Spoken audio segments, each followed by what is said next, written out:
I'm Mike Brewer, and this is the Road to Fulfillment podcast. Every month, you'll hear real stories from real leaders sharing their journey to success and what they found on the road to fulfillment. Okay, welcome everyone. You have landed on the inaugural episode of the Road to Fulfillment, and my guest today is my friend, my business partner, coach. Not my coach, but he is a coach. He is a husband. He is a pastor. He is a business owner. And today I have him on the Road to Fulfillment podcast. Spencer Robinette, how in the world are you? Hey, man, I'm good, brother. I appreciate it. Thanks for having me on. Listen, if you would let me be your coach, I bet your life would be better. So I believe that, but I think you would probably try to coach me on how to play soccer. And then you would realize how quickly of a failure that would become for me. that is true. To clarify, I am a soccer coach. Not the kind of coach that you are, but that's okay. Right. No, All right. man. Well, But yeah, I appreciate it. Thanks for having me on. yeah, absolutely. So let's just get started. Tell me how someone becomes a pastor, a coach, a small business owner, Yeah. uh, married, all this stuff going on in your life. How does somebody get there? Yeah. A lot of prayer, a lot of steps of faith. I don't know, man. It's um one of the things that my wife and I learned pretty quick in our marriage is that when we felt like God was stirring something, opening a door, making, potential, uh, kind of getting us ready for a move, he would stir that in both of us individually. We would come together and talk about it, pray about it. And then my wife has the ultimate gift of discernment. And so God would then clarify for her what our next move is, and we would go. And as of right now, um, it has worked. It's been a lot. I've had a lot of long days, tiring days, long seasons, tiring seasons. But um, yeah, man, I just think when you look at, for me, it's like, I was my college degree was in sport management, which I'm thankfully have been utilizing some of that some of that experience as a high school soccer coach, Finally, which is yes. fun. Finally. Um, but then God called my wife and I into full-time ministry, and right out of college. So we did that for a while, and we still are, but um, and then it was almost like God then just stirred this desire for something else, something new. And my wife's an accountant, and he kind of opened some doors for her to start her own accounting firm. And so while she was doing that, she uh, she was needing a website for her business, and um, I have had some experience in that, just kind of goofing off with some web design stuff and utilizing platforms like Squarespace and Wix, and the ones that are sort of do it yourself platforms out there today. And then that led into God opening a door for me to start a side business, a small business, building websites for people, because there was a need, and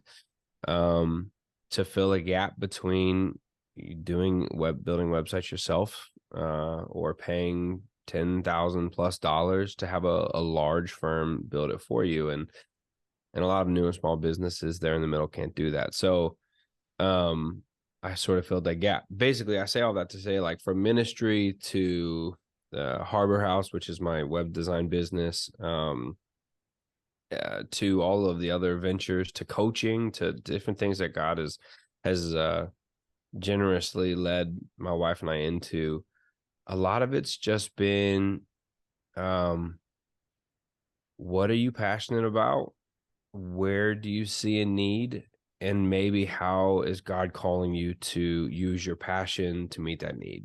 And for me, that has seemed to have been the routine and the rhythm, and it's been good. Good. Good. Well, let me take a minute to affirm that, because while I feel like I'm someone who has a lot going on in their life, I don't have that much going on in my life. And I think it takes it takes something special. It takes someone who has probably gone through some things to be able to pull all this stuff off, to be able to do everything you're doing at the level you're doing. Um, so if you could tell us a little bit about maybe the challenges Mm. or the big life moments that have happened to you that have brought you here to this point. Yeah, to go all the way back to like my academic days, I was a terrible student, and it was probably just because of, well, just because of effort. I was diagnosed with ADHD and had some of those complications, but many people have that way worse than I did, and I feel for them. And because just the small percentage of that I had, and the mental game it played with me, it was crazy. And so my heart breaks for people that deal with some of those learning disabilities at a much deeper level than I had. So for me, my academic struggles really just stemmed from lack of effort. So when I was in college, I kind of hit a point where I actually, long story short, I flunked out of college, and by the grace of God was given a second chance. Um, Definitely don't have time for that long story, and it's not necessary, but it was, it opened my eyes to actually realizing I had also, like, in that same, this all happened in a matter of like 2 weeks. In that same 2 weeks, I had gotten married at the age of 20, and my wife had every reason to leave me after 2 days of marriage because of just how chaotic, like, things that I was hiding, the lack of effort that I was putting in certain things. Like, it was just, everything blew up for me at the age of 20 in that season. And God, like grabbed a hold of my life pretty strong and was like, dude, you've tried so hard to, like, you've never accepted help. You've not worked hard on your own. You've never accepted help. You've tried so hard to do all of this by yourself. And in the process have hidden so many things that have held you back. It's time for you to let that go and lean on me, and lean on the people that I've placed in your life that can actually help move you forward. And so that's what I did. It was hard, and it was an incredibly difficult season, which you can imagine, especially as a newly married man, to a wife that I did not deserve, then having dropped just all of this on her. But between her and my parents, my dad, the other friends and mentors and stuff that God sort of placed in my life, I was able to get out of that and started down a different path, a new path, learning disciplines, learning to start to see opportunities differently, not as burdens or time wasters or time suckers from like the fun things that I wanted to do, but actually, like, God was starting to open up doors in that rhythm of, okay, here's what you're passionate about. Here's a need that could be met. Now, how can we go after that together? And that's when he led me into full-time ministry. Then from there, in the midst of that, into starting Harbor House and seeing that need and trying to meet it. And then my love for soccer and my love for being in relationship and helping coach and mentor teens. He led me into an opportunity to coach a local high school soccer team. And yeah, so that was sort of like the big struggle, the big sort of catalyst that really changed my life was that moment in college. But then recently, like, I just mentioned that my dad was a huge figure that carried me through, that walked me through a lot. And he just passed away in January, or in December rather, at the age of 58. And so what's interesting is I feel like I'm in a season now of, in the midst of grief and sort of this crushing season. My wife and I, just to backtrack a little bit too, we've been married for 11 years, and no kids yet. We miscarried last summer. And so from that then to my dad passing away in the matter of 6 months, like, I feel like I'm going through another sort of crushing season. which has been difficult, obviously, but one of the things that I think as a Christian and as somebody that, listen, I've had my moments with God where I've been frustrated and angry and have had moments of doubt and those types of things, because real life struggles lead us there often. But as I've leaned into him, he's been loving and gracious and has provided like a hope for, I'm going to take this difficult season and turn it into good and use it for a purpose. That's what he did for me in college. And I feel like with under different circumstances and quite frankly, harder circumstances, I feel like that's maybe what he's leading me into now. And so I'm looking forward then for what that could be. While I walk through the grief and the hurt and the struggle now, I can have hope for maybe God to use this season for something good. If I could just, I know I'm talking a lot, but if I could also just encourage somebody to, like, don't let the world around you and or the devil, if you believe in that, invalidate what you've gone through. So for me, in college, a lot of people struggle in school. A lot of people flunk out of college. A lot of people have different stories and still become successful or still become whatever. But I allowed those seasons for people, for the world, for the devil to start lying to me and saying, like, you're not worth it, you're no good, you're never going to be successful in life, you're never gonna, whatever, all of those types of lies. And I had to learn within my faith and within the people that I really trusted that those were just lies and that I didn't need to listen to them. Now I'm going through a season of, it's becoming way more common, sadly, for couples to miscarry. And everybody's dad dies. So like, I'm starting to hear these lies. So why is that so important for me? Why is this a crushing season for me? Why can I believe that I'm going through these things and God may do something cool for my future? Don't listen to that. Like, those are lies from the devil. Yes, it's becoming common for people to miscarry. Yes, everybody's dad passes away at some point. But those are still very unique, real situations for you. They've been incredibly unique and real situations for me and my wife. And God wants to use those things for you individually as he's using those things for me individually. And so like, those are like real hardships, real struggles, real difficulties, things that I've gone through. But honestly, I mean, I could tell you about, I had last month was a hard sales month and I didn't get one client. You know what I mean? Like, I have those stories too, but I don't know. I feel like in the world we live in today, the things that we carry are so real. The way that our personal life and our work life, our personal life and our opportunities, our personal life and whatever it may be, like, all of those things are connected and can be used and woven together in a beautiful way if we allow them to be. And that's just something I'm trying to pursue. Yeah. Wow. That was a lot. I appreciate, Sorry. I'm thankful for it. I appreciate the vulnerability. And if I could just say too, as someone who's lost their dad and their mom, and this, what I'm about to say, the people I lost last year too, one person in particular that we shared was your dad. He was someone that I counted as a close friend, but those are hard things to live with. Those are hard things to overcome. So as you say that, I know that's healing for you. As you tell people that those things shouldn't be minimized.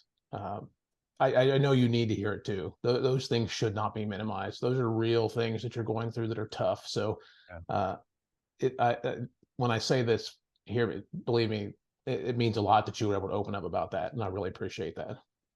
Thanks, man. It's partially because I'm a pastor and I just don't know when to shut up. And it's partially because you're probably right. I'm still in the midst of grief and struggle and trying to work through it. And I feel like I don't know, maybe I needed to share that. So thank you for that affirmation. Yeah, absolutely. So if I could, let's go back to 20-year-old Spencer. Yeah. In that season where everything was falling apart for you, Yeah. was there a specific moment where you remember kind of having a come to Jesus moment, like, or one, like a moment where everything fell apart? Do you remember sitting in that, or was it just a series of Yeah. unfortunate events, for lack of a better word? It was both. So it was a series. And then two specific moments. One, again, I had just gotten married. And we had gotten home from our honeymoon. And so 20 years old, we were about to enter into our junior year of college. So we got married early, and we got young, and we got married while we were in college. We had just gotten home from our honeymoon during the summer break, and I got an email from one of my professors, or I got an email from the school saying that that basically I'd flunked out and I couldn't return that fall. And I remember sitting on the edge of our bed, Kate and I's bed, and just, I mean, I lost it. Tears, feeling of failure, feeling of, I just married a person that I do not deserve, the love of my life, and I've let her down in the first week. Like it was bad. And she sat down on the bed next to me, and when she could have left, when she could have gotten angry, we had some of those moments. Obviously she never left. We're still together happily, but which I praise God for. But she could have responded a different way and it would have been justified. But she sat down on the bed next to me and she grabbed my hand and was just like, "This sucks. You messed up, but we're going to get through it together." And that was the first like real moment of like a love that transcends that transcends everything. Like, when you want to talk about unconditional love, like that was it. Yeah. And that was a building block for me. It was like, oh, this type of love is real. And I believe, as a person of faith, I believe it was a moment of the love of God. Like, it was that level, the love of God flowing through my wife to me in that moment. Like, that was a building block for me of experiencing that kind of love.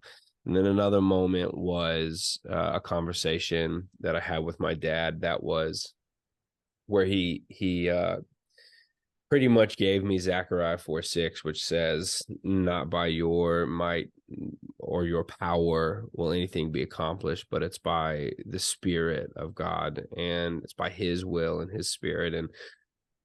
And it was kind of a moment where my dad challenged me, like, "You've been trying to do this on your own for so long, and it doesn't have to be that way. It's obviously not working, and it doesn't have to be that way.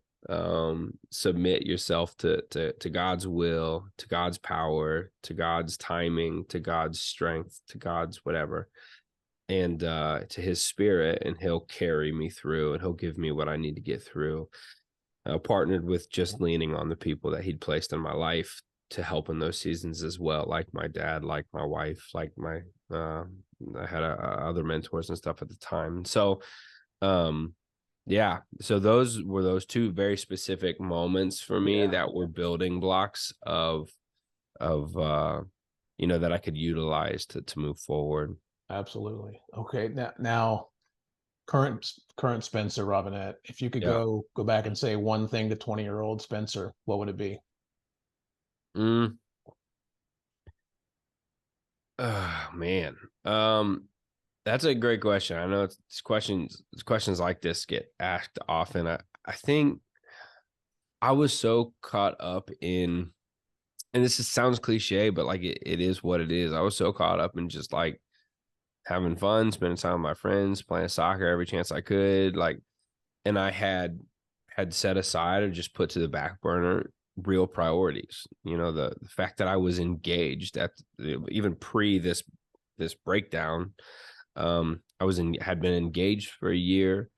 I was in college working towards a degree. It was almost like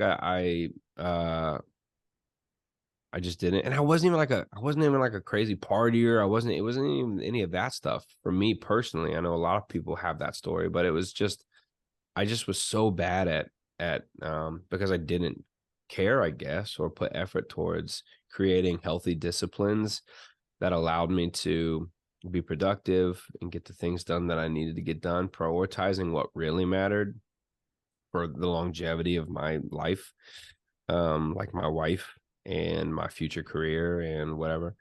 And so I would just say, yeah, get off the couch, do your homework, like try to create some healthy disciplines towards things that really matter in life. And I mean, I'm 31 now and I'm still walking through that. I'm still learning. So there wasn't an emotional message that young Spencer needed to hear. It was a motivational message that's going to. Absolutely. Oh yeah, absolutely. I mean, I went to a Christian university. I got all the emotional messages I needed to get about, you know what I mean? For me, it was motivation, it was discipline, it was or lack of discipline. It was, yeah. So for me, that was I don't know. That would have been a big help. Yeah. Well, let's say we got in the future machine and we fast forwarded to 50-year-old Spencer. Yeah. What would 50-year-old Spencer need to say to 2022 Spencer? And after what Spencer went through in 2022? I'm hoping, if I can speak prophetically, I'm hoping that he'll say, good job leaning into Jesus and not giving up on him.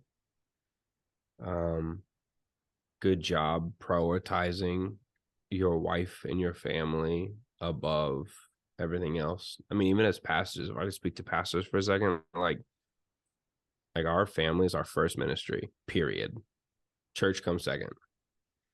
99% of us get that wrong in many seasons, and we got to do better. So I would hope he would say good job with those two things, because I think for me, what I've learned is if I can get those two things right, I think the other things are going to fall in place the way they need to and the way he's ordained. And then the last thing would just be to stay open to seeing needs in the world around us, and how can God use the passions that he's created, the gifts that he's given us, and the passions he's created in us to meet those needs. If I could stay open to what it looks like to move and shift as I need to fulfill those things, I think I would have, by 50, I think I'd have that's 19 years for me.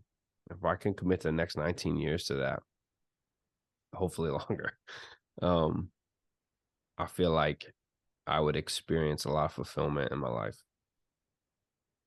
How would you define fulfillment? Ah, man. Not shoo.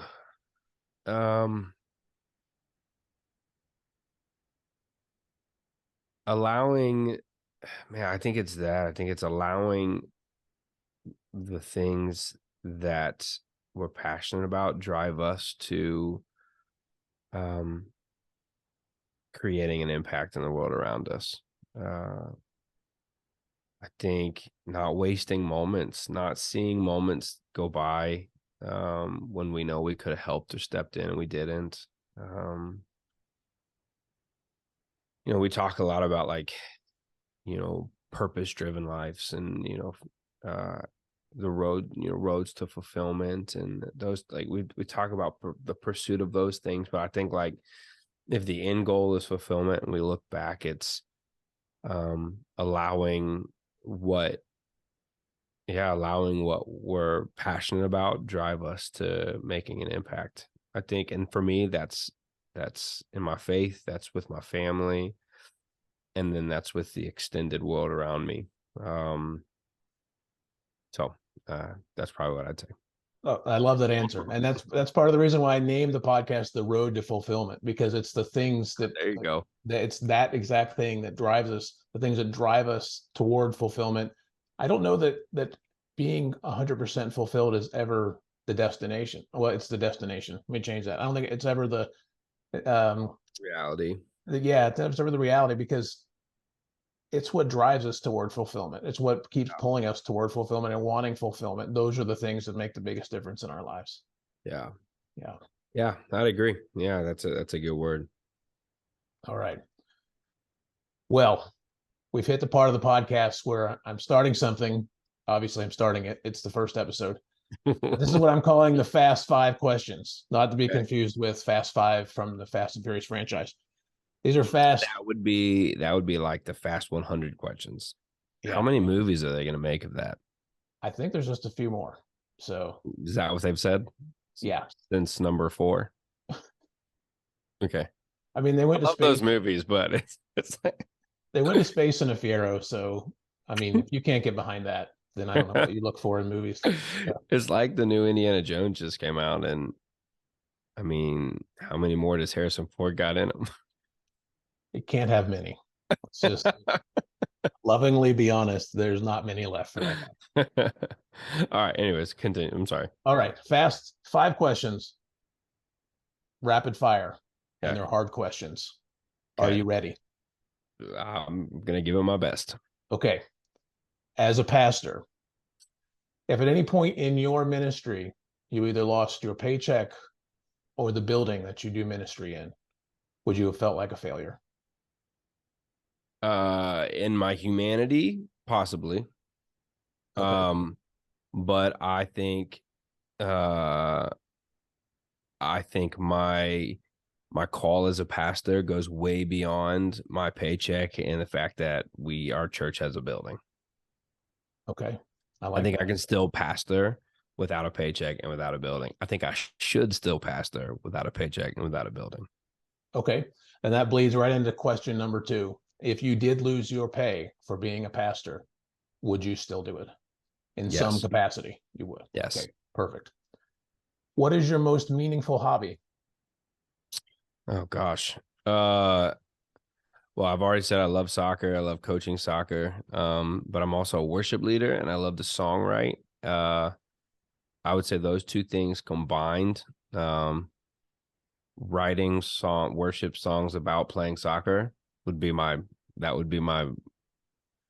most fulfilling hobby.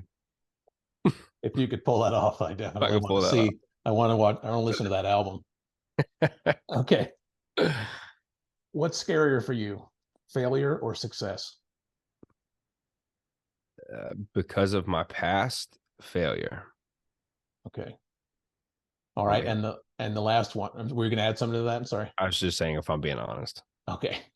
Well, that's what we're looking for. All right. Okay. Let's fast forward to the future again. Part 2, I'm going to lie about all of my. Let's do another episode, and I'm just going to lie about everything. Okay. See how that goes. That's a road to something else. Yeah, we're losing the rapid. Okay. Retired Spencer Robinette. When you look back on your career, what is the most meaningful piece of work that you see that you've done?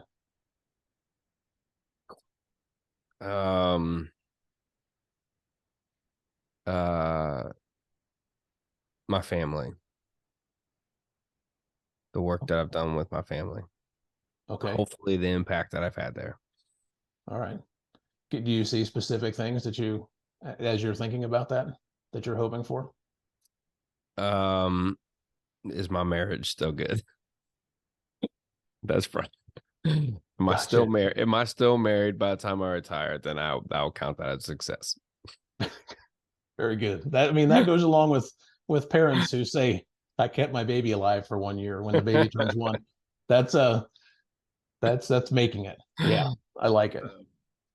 Okay, last question. This is not part of the Fast 5, but this is the final question. Have you seen the movie? Well, this isn't the question, but have you seen the movie The Angriest Man in Brooklyn? I'm not. Okay.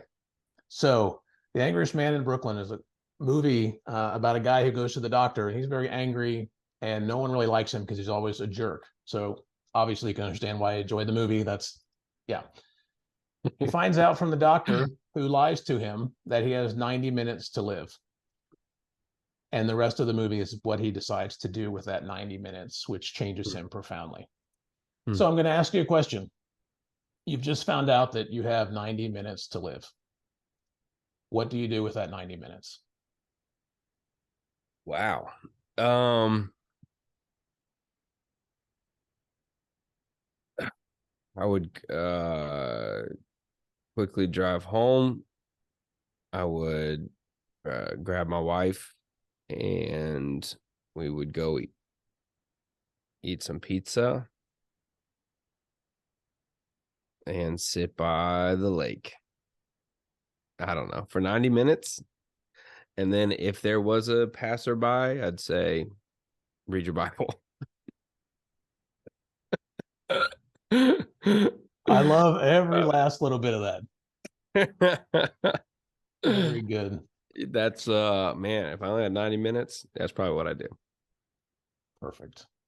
And I'm sure she'll be happy to hear that too, that she got to spend the last 90 minutes with you. So yeah. She this, probably enjoyed the pizza part the most, but yeah. In the off chance she'll spend time to listen to this, you win right there. that's right. That's right. All right, before we wrap up, Spencer, where can people find you? How can people follow what you're up to and see what's going on with you? And if someone needs a website, where do they find that information? Yeah, so I mean, obviously I'm on the socials, Spencer Robinette, Instagram, Facebook, TikTok, whatever. HarborHouseCreativeCo.com. HarborHouseCreativeCo.com is where you can find your next website designer. And then what was the last thing?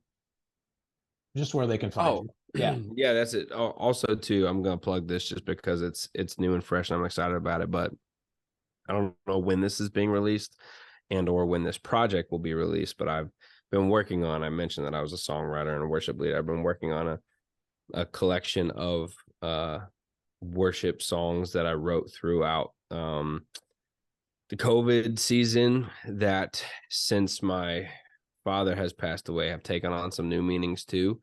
But I'm just excited about them. So you can just search me up on Spotify here in the coming weeks. Spencer Robinette. You'll find an acoustic sessions album, which I'm kind of excited about. So there's that. All right. Well, you heard it. HarborHouseCreativeCo.com. I think I said that right. Yep. And if you want to check out some of his work, you can check out my website because it's pretty great. MikeBrewerCoaching.com was made by HarborHouseCreativeCo.com. Yes. All right, Spencer, thank you so much. We will have to do this again in the future, but you have been awesome. And thank you again. Absolutely, man. Appreciate it.